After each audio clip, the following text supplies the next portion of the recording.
What is going on, everybody? Welcome back to another Omni X-Men. We are breaking down issue 149 from the Chris Claremont Omnibus here, volume 2. Got the Bible right out in front of me. And of course, I got my co-host and good friend, my man, John from John's Comics with Kids. Hey, there he is. The Bible. That's a nice term for this. It's basically, right? I keep it everywhere. I bring it with me everywhere. It's a religious Captain Morgan experience. Yes, it is. How you doing, John? I'm doing well. Thank you for being a little bit late for me so that I could hang out with the Nerd Herd crew. No, I always look forward to any time that JP can call you out on that stuff. So that's fair. I'm sure we'll get to that in just a sec. And of course, we're not JP, doing this. I'm going to be late for your show. Oh yeah, we're pushing this one.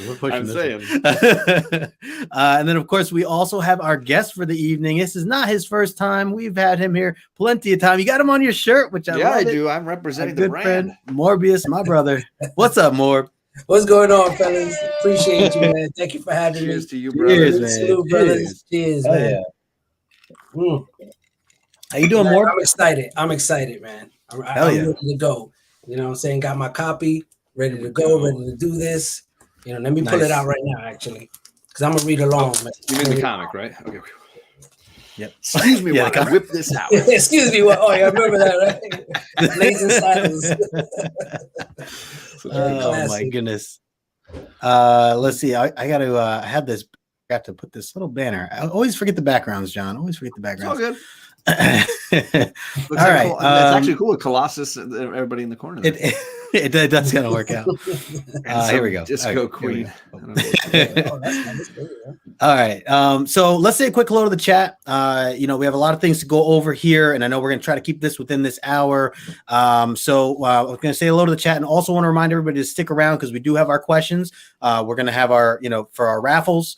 I'll have 2. John will have 2, and we're going to let Morb pick the winners of the funny answers. So we look for 2 correct answers and 1 funny answer. So we'll get to that at the end of this episode. So stay tuned for that. But let's say a quick hello. We got Comics Kings, Brandon in the house. What's going on, Brandon? Just heard it was his birthday yesterday. Yeah, Happy birthday, brother. Brandon. The big 17. All right. I think he's 21 now. So watch out, world. He's 21. No. We got Ryan in the house. Magic Lasso. What's going on to you, sir? He says, question in this issue, where did the X-Men go to the bathroom? Answer, in the lavatory. And we're gonna keep it going. Lair. Lair. In my volcano lair. We got JP budget collecting in the house. Is also Cyclops sucks. Yeah. We know how you feel, JP. We know how you feel. We got J Hood, Jamie in the chat as well. Good to see you, my friend. It says listening while starting another painting. He's painting an ATST from Star Wars. Nice. Very nice. Very cool. All right, let's see. Scrolling through. Jackson Roy Kirk. He's cheersing up too. He's cheersing up with us. And we got my man Sove Collector Michael, who was just over on your channel, Morb. Yes, you guys were hanging out. Nice to see him there as well. JP, there it is. Wait, John was the reason something started late? No way. Mind blown. I am shocked. I tell you, aka not even slightly surprised. Speaking of John, we got Brother John's Comics in the house. What's going on, Brother John? Good to see you as well. We got Anthony. Comics are great. Good to see you, Anthony. Let's see. He says he's turning 21. That's not Sure, that's not 12. Yeah, it could be. I could be switching these up. We got my man Jason in the house. What's going on? Jason, just saw him over on your channel, Morb, as well. And you guys should go check that out. It was a fun stream that Morb just did, him and Paul, for indies versus. I think there needs more discussion about indies personally. I think it's these are books that are not getting the same talk just because they don't have the same platform, and it's awesome that you were taking some time. Yep. And I think I got everybody here. So real quick, again, if you're not subbed up to these 2, I put their information in the description below. So definitely do that. Morbius, you have something coming up like in these next couple of weeks, right? You're doing something, right? Or okay. Yes, actually on episode 52, it would actually make officially a year of doing my show, Comic Relief. Nice. That actually I'm honored to be coming behind these guys. It feels great every Tuesday. I get excited because I know I'm hanging out with an amazing crew. I'm part of an amazing, slot on that day. So definitely I get excited about Tuesdays, and now being able to hang out with you guys here. It's amazing. I'm loving it right now. I'm stoked. Yeah. But yeah, man, guys, check me out. It's going to be a great day. It's March 22nd. I officially make a year doing my show. I'm going to have these two gentlemen there, of course. And I'm going to have a few other people hanging out with us. It's going to be a great show. It's going to be like 2 hours probably. Awesome. We're just going to be hanging out. We're going to have trivia. We're going to have giveaways. It's going to be great. Y'all can't miss it, man. Come hang out with me. I'll have my drink with me. Oh yeah, of course. We're all gonna get. We're getting messed up. We're getting crazy. So that's the 22nd.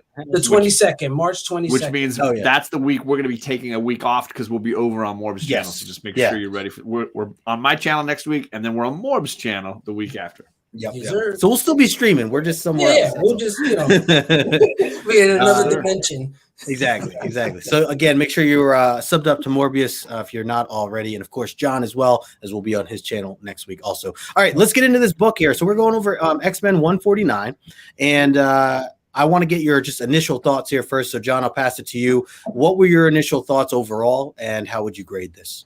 I think when I was younger, I probably liked this issue a lot more. I think it definitely appeals to the young comic reader. As an adult, I read this issue and there's just so many like head scratching, head shaking, come on, moments. Yeah. It doesn't rank super high. I love seeing some of these character moments. There's some really great bits. Yeah. But boy, that costume. Oh my God. Oh, Lord. Sprite. What the? I don't even know. So yeah, there's some panels that I think are just stunning, like wow, amazing. And then there's other panels I'm like, who drew this? Come on, get out. Get the fuck out. Where's my burn? Somebody took my burn away. Yeah. So yeah, in the end, I think it's probably a 7.0, somewhere on a CGC scale. I know we're here. We're not really talking about slab books, but let's give it a 7 out of 10. All right, solid 7 out of 10. I dig it. And Morbius, what about you? What were your general thoughts on the book, and how would you grade it? I'm right there with John. Where I feel now reading it, because of course I had to refresh myself reading it again, and it was just like, man, this is a lot of comic relief, a lot of little jokes in the windows, and then of course, like you said, with the paneling, it's like there was some few shots there that I was just like, what is going on? But then again, the shots with Storm, I kind of appreciate it, you know what I mean? Because I just always appreciated how Burns drew Storm, like her face. I just loved like the way he did the chin, and the way that diamond shape, like jaw she has. I always enjoyed that, and the cat eyes, those love those cat eyes. But you get a nice close up of those. Yeah, the close up of those eyes, I love that, but outside of that, I really felt like it was tailored, like he said, it's more for preteen. That young, teen, era type of mind state. So it's like reading it over now as an adult, you're more like, okay, this was cute, and then the whole thing with a lot of other things in there. Of course, the attire, the she looking like Punky Brewster over here. But that's my, if I'm gonna grade it, I'll give it like a 6.5, okay, out of a 10. And no, JP, it's not Burn. This is Joel. So sorry, it's Ruben. We were saying we missed Burn. It's Rubenstein and Cockrum. Yeah. And I think they're on a few more before we rotate again. Yeah. Quick hello to Paul Morris in the house. What's going on, Paul? Just saw you streaming over with Morb earlier. We also had Chet in the house as well. Good to see you, Chet. Thanks for swinging by here. A few other folks. Alan dropped in as well. Good to see you, Alan. So he's giving it a VF minus out of 10. So there you go. That's fair. That's fair. Let's see. They got every. He says, it means a little more to me now since I know all the. Yeah, that's true. I mean, so that's a good point. How do we say this? Garak. Yeah, Garaks. How do we pronounce this here? Garak. Great point there, Jackson Roy Kirk. So, and I agree with the both of you. I think that I would rate it a little higher just because, because that's what I do when I'm hanging out with John. But on second on top of that, I really did. I really enjoyed like the Kitty Pryde focused issue. Like I just liked everything about learning more about her powers, kind of how she defeats the villain and things like that. So I just like to see that, and she was really the key to this issue. So I think I'll go a little more closer to an 8. And again, I think that's keep in mind it's me giving it an 8. So which it's basically a John 7. He's like that's yeah. He hated this book. So let's get into the actual artwork here. Let me share my screen and we'll talk about the cover here and then also get into the rest of it. Bring that up. All right. So what were your initial thoughts on the cover, John? I'll pass it to you. I mean, it's a super busy cover. Lots going on here. I do love the face in the background. Really creepy. I feel like the heroes are so tiny. I can't quite see them in the cover. So this would be a cover I might pass by, not necessarily like grab off the shelf and be like, yeah, I want to read this one. The face being the focal point that's kind of cool looming in the back. I just wish our heroes were a little bit bigger on the cover there for me. I want the presence of the team, you know? Yeah, fair. Morbius, what about you? What are your thoughts on this cover? The cover to me, it goes both ways. You know, to me, I like it. Don't get me wrong. I love the face. I kind of like they are small on the cover, but I like the way they're standing. I like the position they're in. I kind of like that whole, with the big face in the background, them kind of like little in the foreground, in the front ground. So that to me kind of like, it's cool. I kind of dig it. You know what I mean? It's not like a standout cover, right? But I dig it though, for sure. Like if we was grading this, I would give that like an 8, 8.5, you know? Oh, nice. Yeah, absolutely. I dig it. I'm with you there. And I definitely, I like the blues and stuff. And the other thing that comes to mind with the fact that this is all like an icy cave is how accurate it is to what happens in the issue. And that's something I always appreciate, that, the artwork actually matches kind of the story of what's going on. So, definitely something I would be interested in if I feel like if I was a kid and I just saw this on the shelf, So yeah, definitely with you guys there. Paul here says he likes the cover as well. Strong team image for sure. Yeah, it's fun. I think there's a nice disparity in the chat. Some people liking it, some people not liking it. Definitely. Yep. So let's get into hey, we got Kyle in the house. Promiscuous Time Travel had an amazing auction the other night. It's so funny. It was amazing. Yeah, hilarious. I'm so still laughing. I don't think he sold anything, but I'm excited. Yeah. All right, next, let's get into this here. So to kick it off, we have these cool splash pages here of Professor X, who's doing a lot of work. See him crunching numbers there and basically he's thinking back to the moments of Magneto and how he and the team over time had kind of, defeated Magneto and the challenges that they've come up with him and kind of how they've, gotten lucky to some degree as they've kind of done it, but, they've never like truly defeated him in the sense of like, taking him out. So, and obviously he's out and about, and the way the last issue ended, we saw him. He's just here trying to figure things out. And I do like that there was a little bit of a down memory lane. They only used a total of like 6 panels. I have 3 of them there in the pink there. So I appreciate that it wasn't like, 3 pages long of flashbacks or anything like that. But I think it was subtle and in a way that for those who read this stuff, it's like, oh man, I remember when the team did this. I remember when the team did that. And for anyone new or newer like myself who may not have read all those earlier issues, it's also a nice little recap. John, I'll pass it to you first. What are your initial thoughts here, seeing Professor X and his thoughts? I mean, it's obviously setting us up for issue 150. They're prepping us for Magneto versus the X-Men and finally getting a legit showdown. Up to now, it's been these little sequences. We got a bit of an issue in the volcano lair earlier in the run, but they really haven't had a straight up head-to-head battle, these teams. It's been small little engagements, and I think this is clearly the setup to let us know, get ready, it's coming. And of course, issue 150 was that anniversary issue, kind of let's do it. Yeah. Agreed. Morbius, what about you? What were your thoughts here with this nice splash page here of a Professor X and kind of his flashback thoughts? First of all, I got to give a shout out to that gold rollie he got on right there. So he's flossing right now. He looking real fresh. And yeah. So good. So shout out to him. But nah, man, it is, reading it over again, it was very reminiscent. Bringing you back to all those issues, making you want to go pull those issues out, as it's talking about it. You're like, yeah, I remember that. Totally. So I think a lot of that is what I appreciate about it, is the fact that it gets you to start thinking again and you start remembering all those past stuff that you read and all the stuff that you have. And you're like, oh, yeah, that's right. I remember that. Yep. You know, so I think that was what kind of got me when I read these panels. You know, it just, you know, it brought you back to that era, that time, you know. Totally. And totally. yeah, man, it's dope, man. I appreciate it. And like I said, I mean, Professor X was, you know, at this era and this time, you know what I mean? To like when you think about it, you know, it was how can I say, like he damn, see, I lost my train of thought. It's all good. It's all good. It's all good, brother. I was gonna say Magneto Xavier relationship hadn't fully formed at this. It was a lot of like the team versus Magneto, and I think this was a highlighting that the two of them had a history. A little bit. Yeah. It's dope.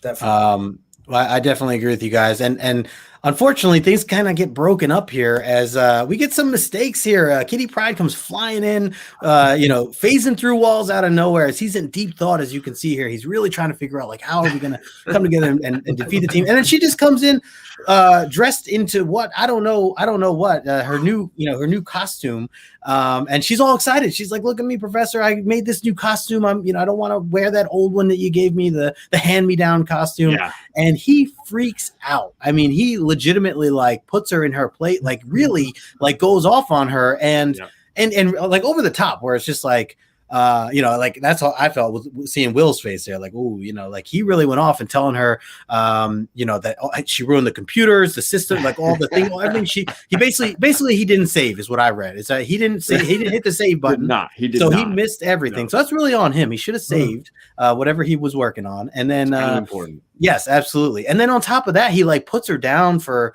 the clothes that she's wearing, you know, her new, you know, and he's like, that's not, you know, point her off to the other direction. I mean, that's the moment when he's in the right. But yeah, everything else. Yeah, he blacked. Grumpy Professor X. He blacked out. Sorry. He blacked out for sure, man. And you know what was cool was that little tidbit at the end. Yeah. When she was saying like how loud he sounded, you know, that he didn't realize, you know, being that close, how loud, you know, his telepathic abilities sound. You know what I mean? To a person, it hurts. Yeah. You know what I mean? It's piercing. So I thought that was cool. I was like, great point. That's a great one. Yeah. Just give us a better idea of what that actually sounds like. His actual ability. And she's like, does he not know, or does he? He's oblivious, or the fact that he's angry right now, he just doesn't care. Right. Hey, we got Kenneth Bird in the house. What's going on, Kenneth?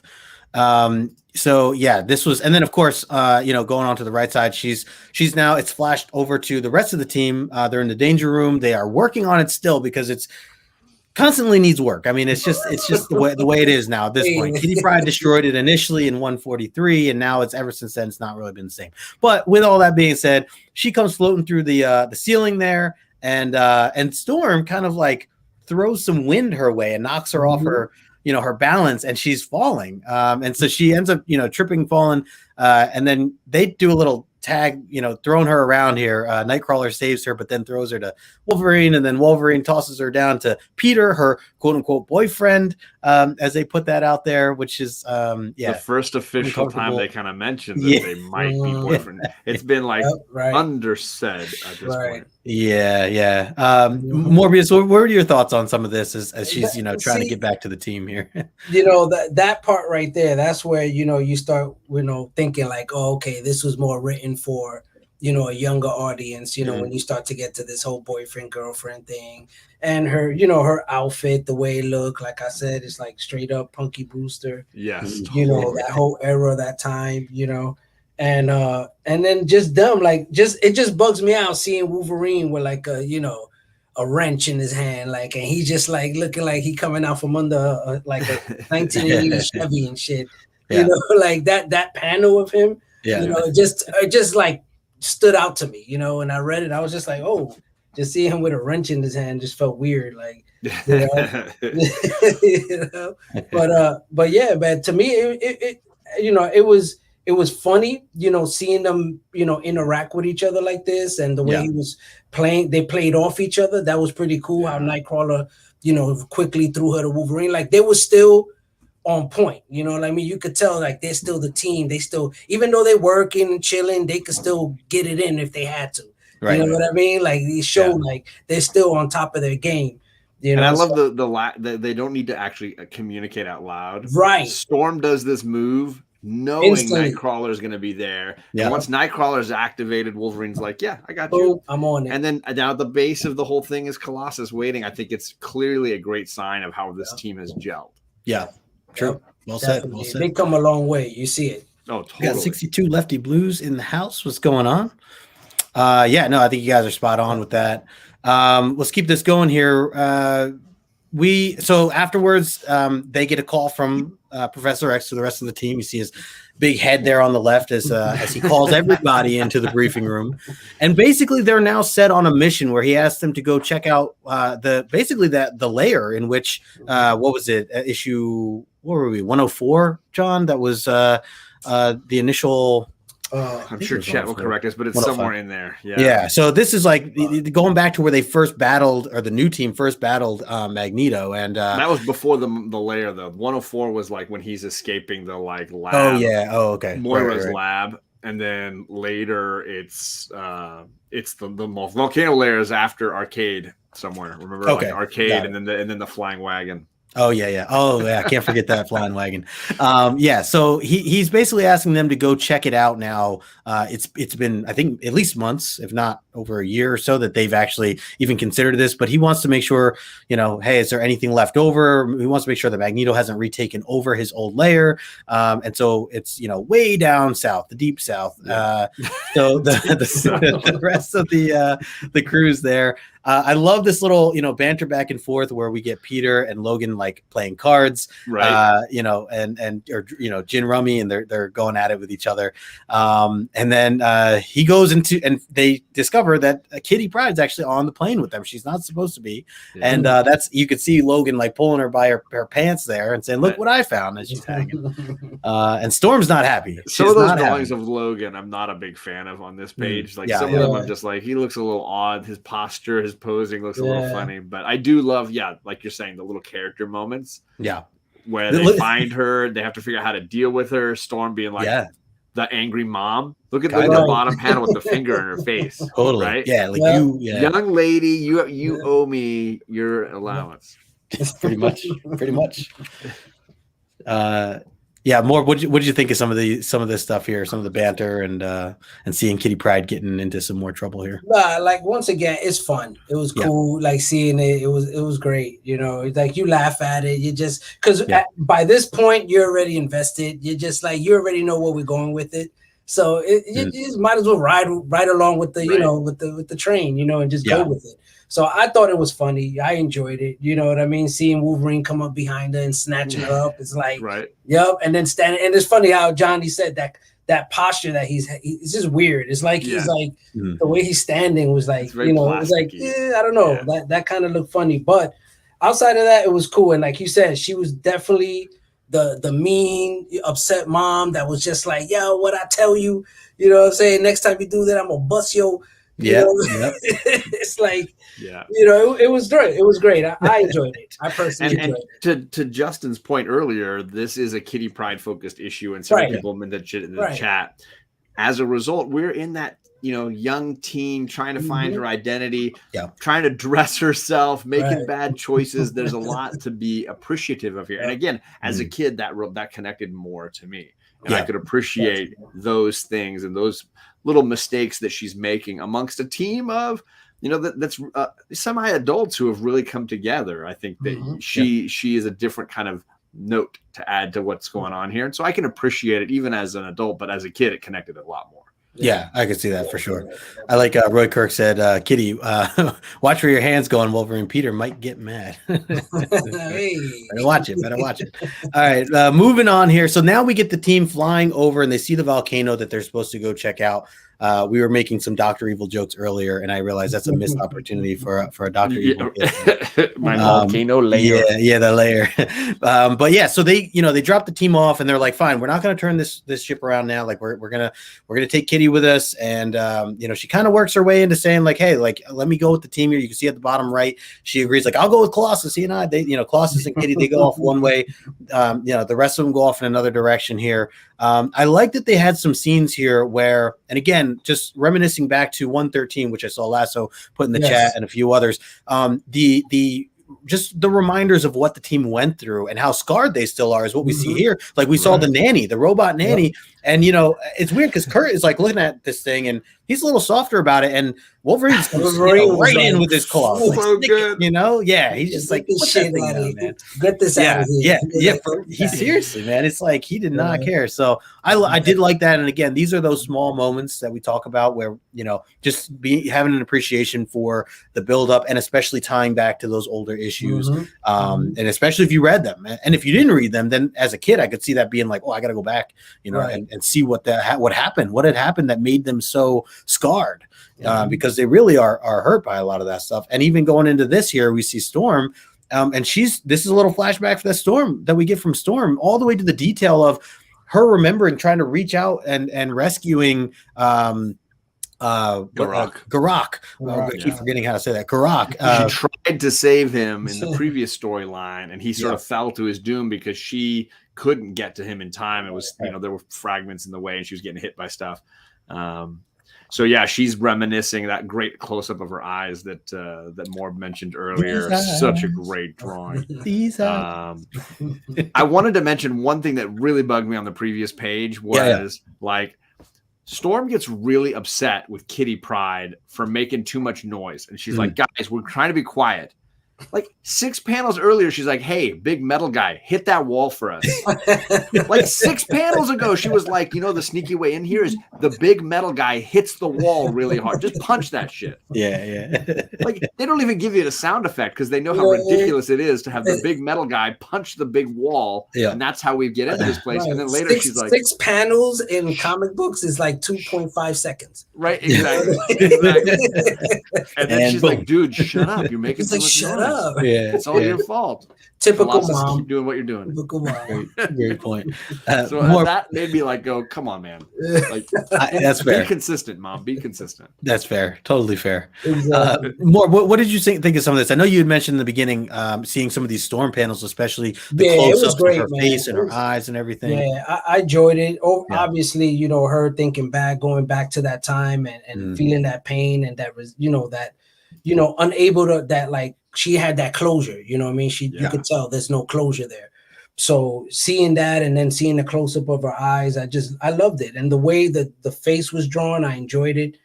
I really felt like that was Storm, you know what I mean? When I looked at it and man, I think they hit it right on. They brought the emotion they were looking for, I'm not just bitching here, Alan. Grinds my gears episode. Alan, you know how this can go sometimes. Is that maybe that's nothing different. Maybe that's my song. Yeah, sure. No. And so and the other thing I forgot to mention is we see Garak there as he's like sneaking around his one eye there. Almost looks like Dark Side a little bit. Remind me. Yeah, I'm on a Batman kick. Don't mind. No, I can see that. I can see that. We're gonna move on to this next thing. All right, so so this is some wild stuff here. I thought this GIF is perfect, right? I mean, this is just fantastic. So, something just went in me. Yeah, so I literally Googled that as the GIF. Something just went in me. Like I had to look for that. So good. So this is like we see Kitty, we see Peter. They're walking into the cave. They're taking one side of it, and immediately they get attacked by Garak, who is kind of deformed from what we last, seen him as. And a lot of that has to do with the lava that, it kind of melted onto him. So, at first he has no problem like taking on Colossus, or Colossus like kind of dives in the way. And then he goes after Kitty, and Kitty jumps through him, hence the GIF. And normally that would just be like, okay, like she did that, she did her thing, she moved on. But the thing that kind of, take key here is, or take note to is, it actually did something to him. So you see him on his hands and knees after. He's even thinking to himself, like, holy crap, like what? I don't know what just happened. Like she whatever she did something to me, and it clearly affected him. So I like that we got that little hint of like, okay, like Kitty's not just someone who's just necessarily going through things, but she had some effect on some things here. So again, just kind of unlocking a little bit more of knowing how her powers work, what she can do, along the way. So I thought this was really cool. Morbius, I'm going to pass it to you. What did you think about? Once again, going back to it being, a Kitty Pryde, based issue. This is again a great way to lead up to the fact that where you can highlight her abilities. Yes. And you're tying in once again, having that amazing Marvel Bronze Age, continuity that they had. You gotta love it. The way they tied this in back with issue, 112, 113, brought it back, and then gave her that highlight where now they brought back somebody that, okay, you thought he was dead. No, here, I'm alive. And now the only person that is going to help this situation is Kitty Pryde. Yeah. Totally. Oh, damn, I made that rhyme. You saw that? I'm alive. Now you're just showing off. I was going to say, it's just like that amazing video. If you guys didn't see him drop on his reels the other day. What is up, Rod? Justin Rican and his comics in the house. But yeah, it's great to see that. You know what I mean? Yeah, once again, going back to the damage of the lava, you can see, that once again brings you back to that storyline where, he fell, you thought he died, but no, he survived. Right. And man, I thought this was cool. I thought it was cool. It's good once setup, again, right? Right. It was a great setup to what's to come, So I thought it was cool. I enjoyed it. Station Bobby, my man. All right, let's see. We'll keep this going here.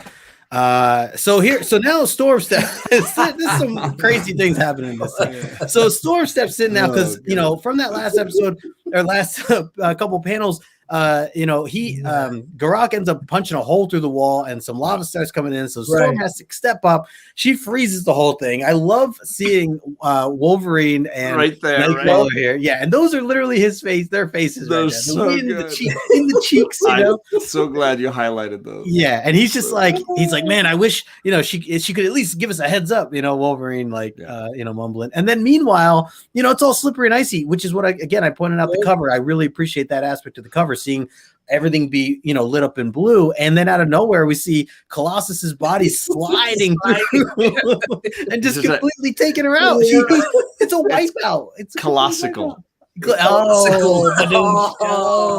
Watch out, Magic Lasso. Watch out. Play this, man. So I thought this was a lot of fun. This was a lot of fun to me. John, I'll pass it to you. What did you think of this scene? You're spot on. It's great. I love the artwork is really great. The detail and the colors in the way they create the wind and the blizzard inside of here, really cool. I love the way the backgrounds start to change from just molten rock to all of a sudden it's like Hoth, and we're expecting the snow monster to come through or the day upside down. Yeah. I love all of it, and so really some really great stuff, and even the silliness of the faces on Nightcrawler and Wolverine here. Yeah, great. I can enjoy it as kid or an adult. Really great. Totally. I was laughing. I was laughing out loud. More. What were your thoughts? Same thing, man. You just gotta. Y'all both hit it right on. With everything I was gonna say. You gotta love it. I love the face. I just picture these. Because it makes it seem very, relatable. When you look at something like this, you're just like, there you go. That's what I love. This is why I read comic books for these little jewels, these little gems right here. Yes, and you see them and they're struggling, like you said right here. There's the faces and. You gotta love it, man. And then the killer was Colossus coming in. He's in the Colossical. Dude, we gotta make that a hashtag. Somebody hashtag. Well, think about all those times we've gone, as kids, gone sleigh riding, right? And your friend comes down when you're just standing up, and they take out your legs underneath. You're like, damn it, man! Why did you? What the hell? That was it right there. That was totally it. Definitely, man. All right, I'm gonna jump into this next one here, and we get some action. So, Garak, while we don't know too much about this, quote unquote, God, he definitely pulls out some powers that he has, trying to shoot at Nightcrawler here with his one eye that he has, kind of reminding us of Cyclops here. Mm-hmm. And he even says, I see you, Nightcrawler, and what Garak can see, he slays, which I really like that line that he had. Now, of course, he misses. He bamps. He tries to bamf right over his head, but he just chucks him after that. Yeah. And then we get some more action. We get Wolverine trying to take a stab at it. See what I did there? Take a stab at it, and then we get into a bunch more wildness in terms of just some of the action here. We weren't sure what happened to Kitty. That was one thing that they thought Kitty died initially from that whole attack, and really she was holding her breath. And again, to highlight. Another thing I appreciate is just learning a little bit more that she can kind of walk through wall a little bit longer if she holds her breath, essentially, is kind of what happened. So being able to do that, she's obviously torn. She doesn't know what happened to Peter, who he could have died for all she knows. But as we've been talking about, she plays a key role throughout this issue, including these moments here where the team is essentially losing. I mean, everyone's getting beat up. Even you could see in the middle panel there, like Storm being tossed around by Grok, and it's not looking good until she comes in and does her thing and kind of, again, goes right through him. Now that she kind of knows, there's a little bit of an effect, and we get a fastball special. That was, I couldn't find a good gift for it, but I wanted to blow it up there on the right. We get the fastball special, one of my favorite X-Men moves of all time. And this time it's Wolverine being the pitcher throwing Kitty Pryde, which was just awesome. So, Morbius, what did you think of some of these action scenes as I've kind of run through? Man, I mean, you just said it. This is like you pulling it out the hat right here. You know what I mean? Like, this is one of those moves that it's like you already know that's coming out. And usually you see Colossus throwing Wolverine.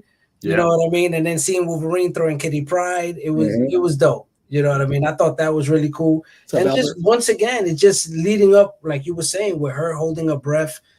Showing another key ability that highlights what she's able to do, and it's all about her. This is all about her making her shine, and they were doing a great job at it, and I love that line too. What I see, I slay. Yeah, that was dope. That was dope. Dark, super, right. When I read that, I was like, it was one of those you actually physically like. You read it. You got to read it out loud, Lord. Exactly. You're like, that was dope. But yeah, overall, man, dope, great. I loved it. I love the action. I love the way they pulled it off. Yeah. And paid homage. To once again of them being a team, them being cohesive and be able to merge and meld, and show the experience. So thought it was dope. Wanted to give a quick shout out here, Just Rican and his comics. Rod, my man, giving a $5 super chat. Thank you so much, brother. I really appreciate you, everything that you do, man.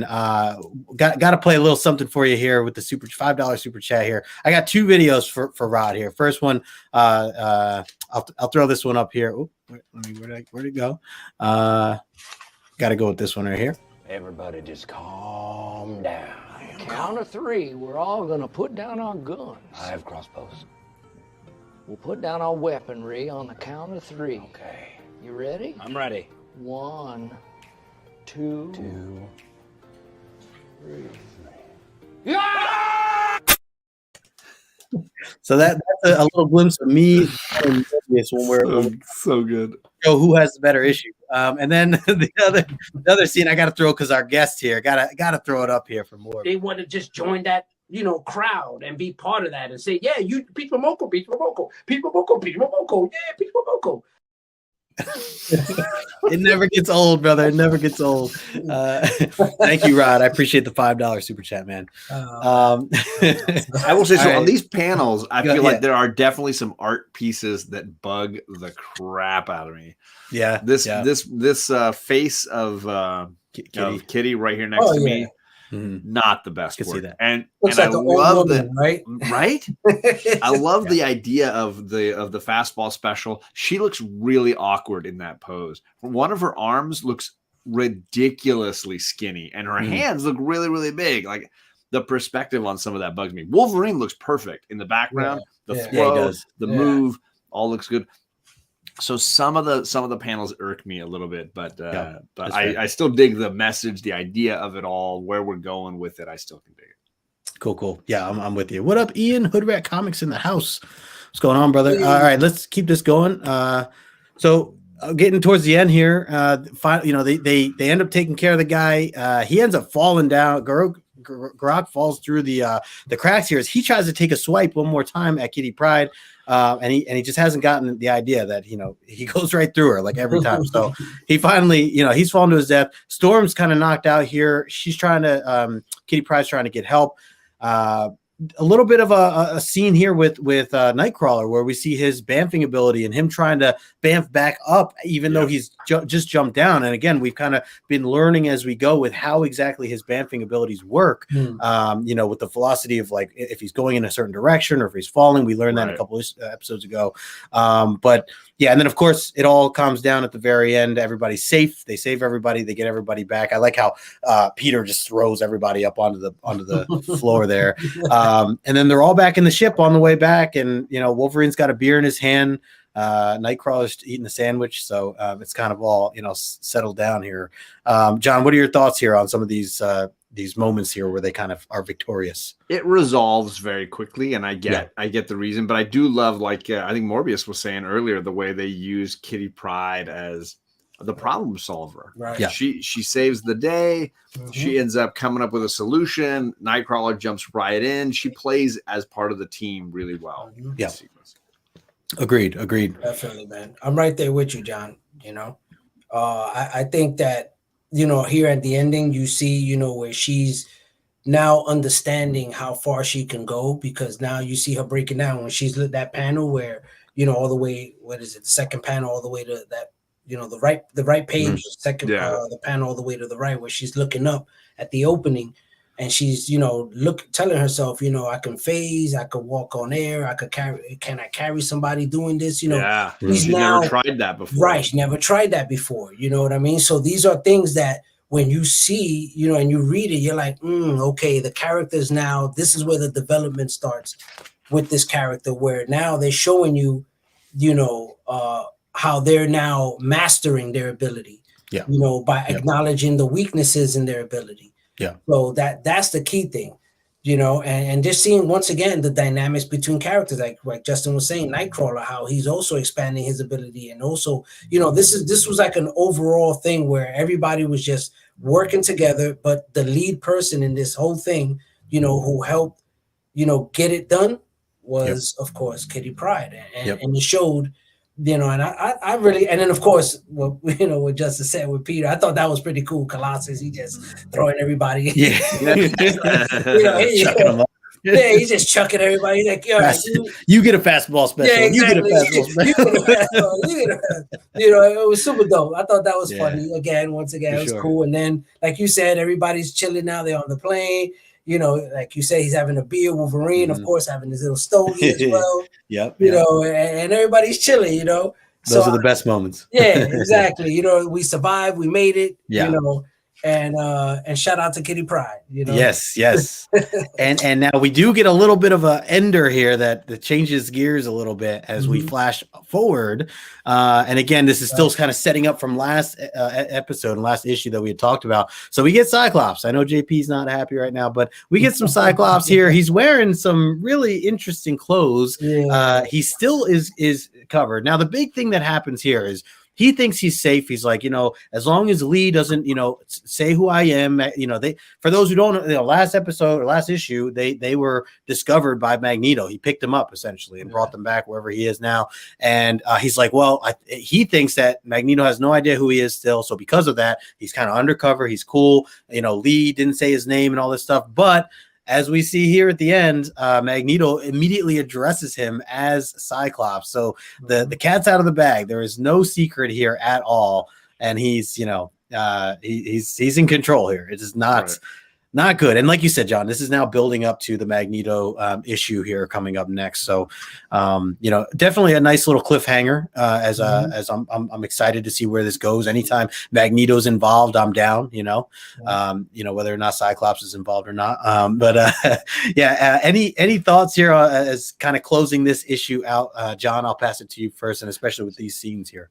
Yeah, I got two. Number one is I think it's hilarious that Cyclops assumes that he wouldn't be recognized when he's basically wearing the same freaking costume. Yeah. His costume just a strip that covers his eyes, and then clothes. Like he looks no different. The dude looks no different. Like he's not. This isn't Captain Krakoa. He is legitimately the same dude. Like there's no difference. Second, I don't know if Justin's old enough to listen. I think Morb might be old enough to know. This feels very Flash Gordon to me. Both the woman's costume and the dude's costume. If you've seen the movie Flash Gordon, I was gonna say. I only know the theme set. The theme. So I know if Morb's seen it, then he knows what I'm talking about. Very Flash Gordon, bro. This is very Flash Gordon. Her costume looks legit straight out of Flash Gordon. Out the movie. That's straight out the movie. Yeah. And I both love it and I'm laughing at it. Like exactly. It goes to show, once again how the art reflects the time, you know what I mean, and it takes you back to that era, especially if you're from that era. It instantly clicks. If not, whatever, you just look at it, you think, oh, he looks like a space pirate, you know what I mean? Right, He looks like his dad. You know what I'm saying? So, but once again, when you see Magneto come in the picture, and of course you're looking at it, just what John said, it's like, how you not gonna know who you are? Right. And it was cool knowing that, like you could tell like his powers were neutralized. Yeah. Right. You know what I mean? He was, he was not able to use his power. So at the same time, he was just like, you could take the blindfold off. You know what I mean? Mm-hmm. So it was cool, seeing all that and just, but once again, you got to laugh at it. It's just one of those things where me personally, even back then, I had a hard time. When I first read it the first time, it was one of those that you're just like, what the even back then, man, trust me. And I'm not saying that I read it when it first came out. I'm just saying when I read it, I think I was like 13, 14, and I was just what is that? You know what I mean? That's corny, What is that? Those are called what is he wearing there? Yeah, that's called So, but it is what it is. It's part of the story. But the next issue is pretty dope. So yeah, man. It is. That's what counts. You know what I mean?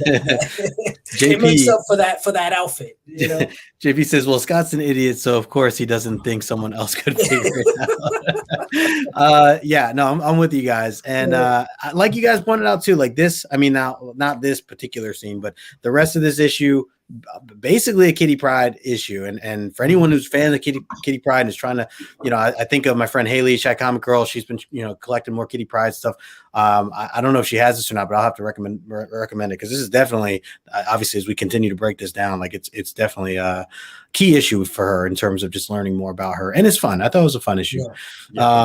So let's get into the numbers here. We're just almost at that hour mark. We'll have some time here to get the questions in and everything, but money wise, there wasn't much in terms of key elements. In fact, I mean, at least on CGC, they label it, just as there's a Magneto appearance and I think like Kitty Pryde appearance or whatever. But I put Kitty Pryde gets a new costume, and on top of that, the money.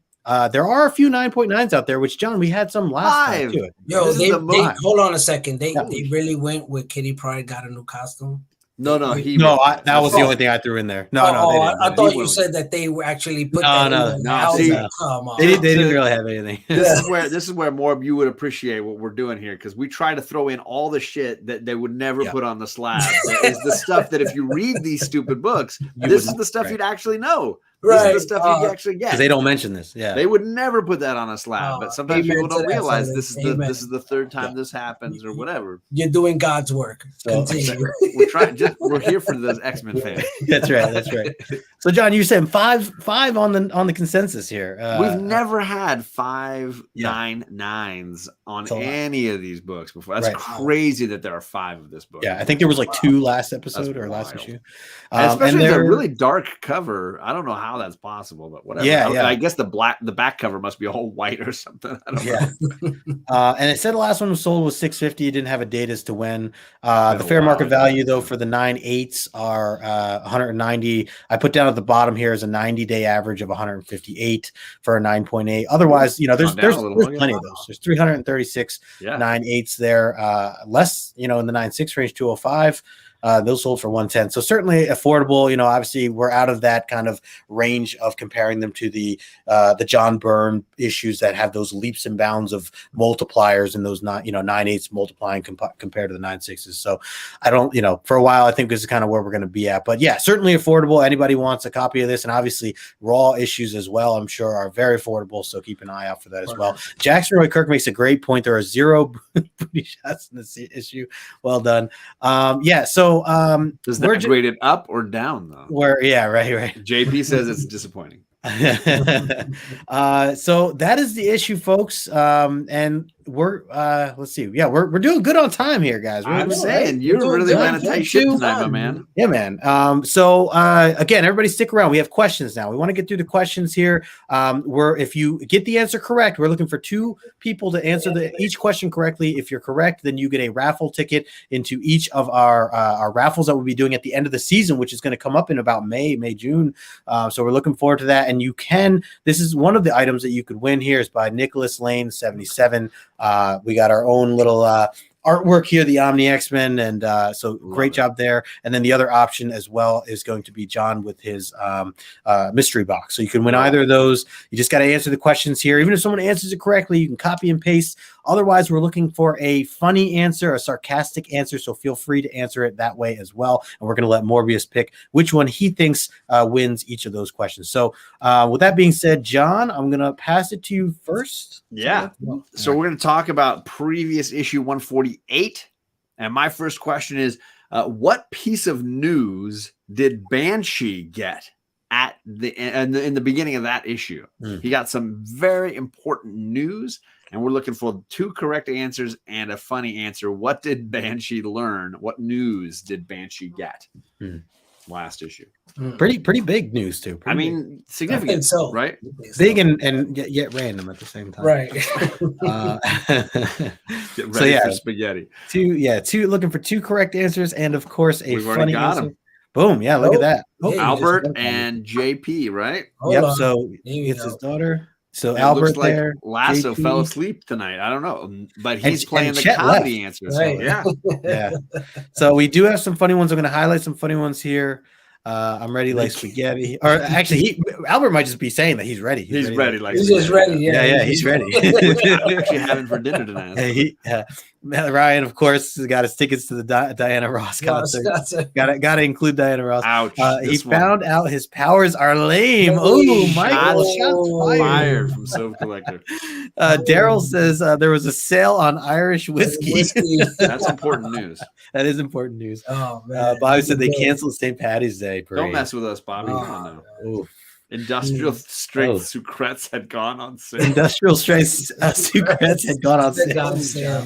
Oh my god! No, these are good. These are good. 62 says he got back. He got back his me in 23.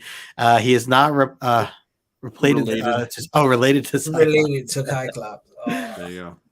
Spider Woman's booty is amazing. Says JP right above that one. That's important news that we all learned. You know what I'm saying? He ain't wrong though. No, not at all. Box of Lucky Charms there. Someone had to throw Lucky Charms jab in there. There's 2 of them. Yeah, there's 2. Yeah. Do you like any of these more? But any of these making you laugh? Yeah. Which one would you say would be the winner for you here, more? Man, it was a few. It was a few there. I'm struggling right now between. It's a lot of pressure being in the hot seat. I know. I'm Sove. Daryl. You know what I'm saying? Magic. That Diana Ross. I don't know. It's I don't know. It's close right now. Do I have to? I got to choose right now. You get to pick the comedy answer every round. Okay. Man. It's tough. It's personal taste. No haters here. Okay, no haters, no hating allowed, guys. But I'm gonna have to go with Diana Ross, man. There it is. All right, You got Lasso's a tough one to beat, man. He's a tough one to beat. He is. You know what I'm saying? Well done. Good. I can't deny it. All right, next up here on the list. Let me pull my questions up here. All right, my first question is going to be what which one was it? What does Caliban try to do to Kitty Pryde? Caliban was the mutant that we had discovered from last episode. What does he do to Kitty Pryde? What is he trying to do to Kitty Pryde? Now remember, looking for 2 correct answers, 1 funny answer, and I'm sure I'm leaving a layup here. This is for funny answers. I'm sure. Yeah. We get some funny ones here. As a reminder, next week we're reading a really classic key comic on my channel, Avengers Annual 10, first appearance of Rogue in Continuity Comics. So if you're joining us to watch on my channel, we got Azores hanging with us, and we're reading Avengers Annual 10. Yep. Good point there. I'm glad you said that because I would have gone on to read 150 and then been all unprepared. Well, thankfully, the Omni follows the order for us chronologically.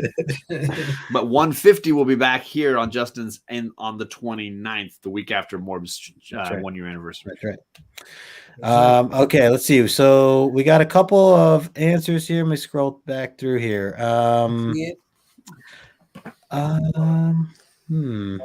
What's wrong with my computer? Here we go. I don't know that he see. loves any of Yeah, these. it's Yeah, I not don't like- see an accurate answer here. Yeah, I see Yeah. some funny ones. I Right. will highlight some funny ones. Let's go through it. Start taking a look at some of Yeah. these funny ones here. Throw down the elevator. Come on, folks. Anybody remember what was it that he did to her, or tried to do to her? Right. Give her costume advice. Advice. Daryl. There's a lot of good comedy He answers. was not listening. Put her in a pit in the basement. JP. That's a booty. There was a lot of booty discussions. I know, right? A lot. Well, you can't have Spider Woman in your comic and not get We'll booty try to discussions. get So, married. right?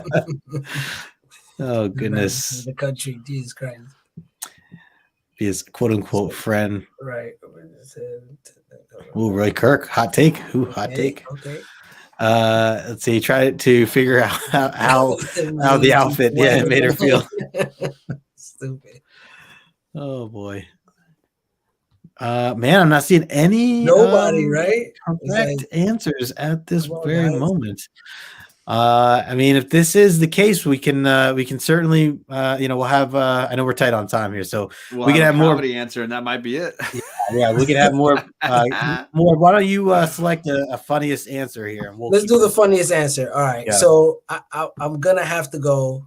I gotta give it. It caught me off guard. Albert with advice wearing giving a clothes. Hey, costume advice. No, read your comics. I'm sorry. Read your comics. Daryl. Yep. Daryl, read your comics. Yep. There There you go. Boom. I think he's on our list, right? He is on the list. All right, That's his third. That's his third raffle ticket right Boom. There you go. Nice choice. There you go. there. Did anybody get it correct? Even one person? I did not. I mean, I'll look back through again as you go, but I did not see anything. I didn't. So, what do you want to explain the? Yeah. Okay. what you were So hoping to get. I was looking for the answer of capturing her. He tried to steal her. He tried to capture her and take her back with him to where he was living. JP kind of hit on that. Did he say that? Look, He says it at Kinda 6 minutes kidnapped her. 58 seconds, right above Schultz's Caliban comment. Oh yeah. Okay. I see it. Okay. All right, JP. I missed that one. My bad. All right. Yeah. We'll go with that. Let's throw Yeah. JP in there. Oh, yeah, there you go. Nice job, JP. All right. Cool. Go ahead, John. Okay. I'll pass it back to you. All right, my last question is for those that actually were hanging with us and watched last time. I need several pieces of information in one comment. You got to have it all in one comment here. I need to know the name, the specific name of the counter we were using last week on the show, and I need to know what number the counter was on at the end. Ooh. We're looking for So- the number and the name. There's Very three easy. words in the name of the counter. You don't need the word counter. It's fine. It had three words. And then we need to know the number that it finished on at the end. What were we counting last week? And how many did we get? Without saying the answer, Morb, do you know the answer to this without saying? I actually, honestly, I don't. Okay. The initials were Because I passed out. I started curious. watching the show, and by like 9:30, I was past the fuck. the passed out. initials are Watch it later. It's funny. EBS. I'll even Ooh, hint that yeah. out. The Oh, initials that's were nice of you. EBS. That's EBS. nice of you. Okay. EBS Okay. counter. It was an EBS counter, and I want to know what number we were on at the end. I picked an adjective that would only be something I would choose. I don't know if anybody's going to know it, but yeah, EBS. you could always go back and watch it if you want. But you could also make a joke. What were we counting last What were we week? counting? Yeah, How there many could be did a we lot get? What were you counting? We want a joke. What were we counting last week? And how many do we have? Ryan I'm remembers. curious, Justin, just watch our views. We had 20 people watching. Now we got 5 because they all jumped over to last week's episode to quickly scroll and skim through to figure out what it was. Oh man. Oh, Lefty is very close. His adjective is off. Gotta get the right adjective here, folks. Holy cannoli. All right, we have one correct answer, but I'm not telling you who it is. We have one correct answer. Oh. True fan. True fan. Jamie, right that there. does fit the letter. There, so it's accurate. Oh man. I mean, Oh. hey. Oh my God, you guys are hilarious. There's some good stuff going on in here. One correct answer. You could copy and paste a few of the choices there. Yeah. Get the copy and paste in, folks. Get the copy and paste. So you were counting the amount of times Angel was late. I mean, we don't have a number that high, Albert. That's a high. That doesn't exist. High enough. It really is. Right. Not possible. Corgi butts. Ingredients, booty selector, and it ended on 69. Bobby. There you go, Bobby. All right, I'm going to call it. Right. I only see Alan as the correct. We ended on 10 egregious booty shots. Look at that. There were 10. And you know what? I reread it. It should have been 11 because do we miss one? I missed one because I didn't realize that one of the men gave us a booty shot. I was just counting all the ladies. I didn't realize that Caliban actually gave us one on one of the pages too. It should have been 11. It was the egregious booty shot counter. A lot of booties. A lot of booties in that. Yeah, Storm gave us a few, and of course, Spider Woman gave us, like, I would say 8 of the 10. Probably were just her. All right, so we got Alan there marked down for the answer there. Alan got the correct answer, and then we gotta pick a funny one. More. I'm going to re-highlight a couple of these for the funny ones. You let me know which one you like here. Ingredient booty set. Corgi booties. I mean, you love a good booty shot, right? And Yeah, Spider Woman, notorious for, in fact, comic book covers getting canceled because of her booty. Those are we got here. We got about 4 or 5 here. Soap collector, but these booties go to 11. It goes to 11. Lefty and so good, man. You know what? I gotta go with Bobby, man. Bobby, there you go. There it is. That is a good one. You know? Number 12 for you, Nice Bobby. one, nice one. All right. We got one more question here. Let me pull my stuff back up here. So what are towards the beginning of the issue, we saw Wolverine and Nightcrawler. What were they doing at the very beginning of the issue? Something that Wolverine and Nightcrawler were doing towards the beginning of the issue. What were they doing? You're gonna get some good answers. What are they doing? I don't even know what they're doing. What were Nightcrawler and Wolverine doing? Wolverine was doing. Somebody was doing something. Everybody buckle up for these. Yeah. Get yourselves mentally ready, emotionally ready. While we're waiting, I do want to remind everybody, if you're not following Morbius, I put his information in the description below. We are very happy that you've been with us here for tonight's episode. He's been with us. He's been with us this show from the get-go. 100%. Absolutely. We'll get you back on here again, for sure. Appreciate it. Circle jerk. Oh my God. Oh God. See, this is where I don't know if I'll necessarily be able to highlight everything, but JP, holy cow. We're gonna highlight a couple here. Playing Duck Goose. See, Lasso knows he's with it. He's there. Playing hide and seek. cracking slabs. There you go. It might appeal. See, that's you got to play to the audience. Yes, he knows. Daryl's like, I know at that point. I know who's going to give it. Smart man, Daryl. Bamf and Snick. Albert, they were playing Bamf and Snick. That's hilarious. This sounds like a game. He does need the T on the end. Snicked. How you come up with that? Right. I don't know. This was very, and I hate to say it. I'm going to go with it because it's like everybody's going to be like, "Oh, that's not fair." But he had a wrench in his hand. He had a wrench in his hand. You know what I'm saying? Like, that kind of was like a dead giveaway. You know what I mean? He was cracking slabs, man. They were cracking slabs. There it is, Daryl. I got to go with that one. Mark one down. All right, the correct answer I did see. Let's see, I saw one. I saw two. Yeah, two. I guess I could say two. I saw Alan, right? I got JP here playing tag. There you go. It was essentially tag. Really more of a training or an improvised training was the answer I technically was looking for. But I think that and Albert here, which were Wolverine hunting Nightcrawler. Yeah. Was that before? Hold on. I see Albert. Hold on a second. Oh no, I'm sorry. That was Alan. Yeah, that's what I said, right? Oh, Alan. You said sorry. Yeah.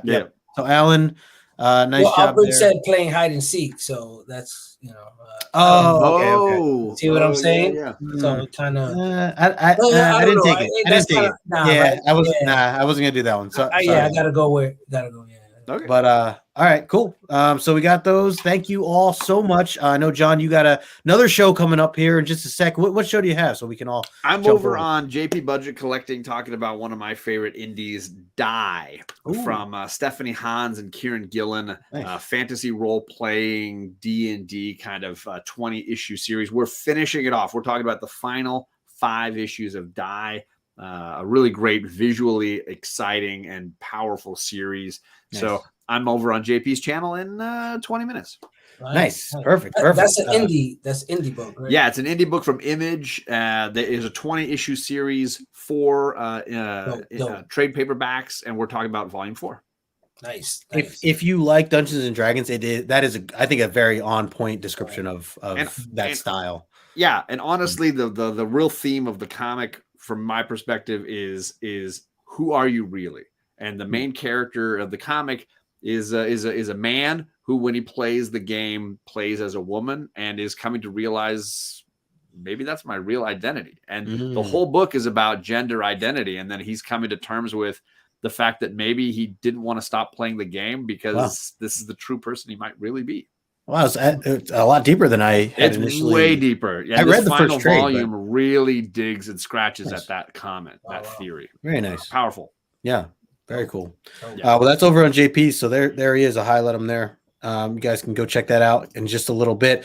Morbius. Anything you want to highlight? Anything you got coming up?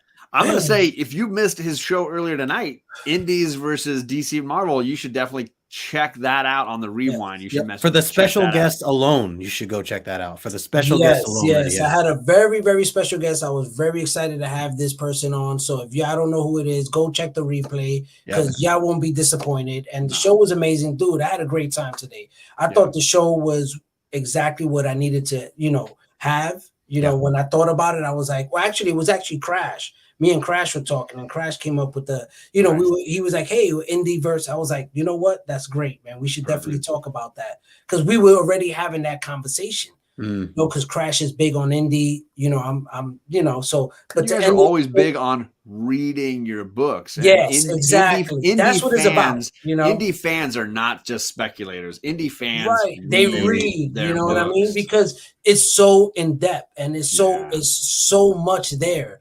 It's not surfacey like a lot of these, and I get it, and I understand that, but definitely dope. Guys, if y'all didn't see it, go check it out. Because it's the title's a little clickbait.